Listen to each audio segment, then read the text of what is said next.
И со ансамблот не развеселуваше. Тоа беше пред 20-тина, да не рече малку повеќе години, во фоето на Драмскиот театар. Мислам дека најубавото во животот, најубавата ноќ, не само за мене, мислам за повеќето луѓе што беа таму, беа само заради тоа што беше ти меѓу ними и што не само што не запране прашањето во големиот број на песни од пеане, него немаше песна на која човек без да сака мораше да стане, прво да заигра, потоа да заплеска, а од друг вид песна да му внесеш, да го внесеш во песмата, да го подигнеш, да го расположиш, да направиш да живее онака како ти живееше. Јас сакам на Владко да му покажам, најдов една слика. Владко со татко ти, со мојот прекрасен колега Мирко, што многу го сакавме, во една представа Длабоки корени. Тука беше он еден од моите многу добри партнери.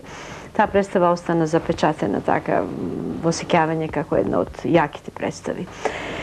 Бидејќи со Мирко и со Нада многу сме пеели. Јас имав дома и клавир, кај нас секогаш се идело после представа, кај нас сите доаѓа кај мене дома и продолжуваше тоа до зори. Би сакала преку тебе, татко ти, да зазвучи, ако не ти е тешко, да запееме една песна.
Da dade Gospod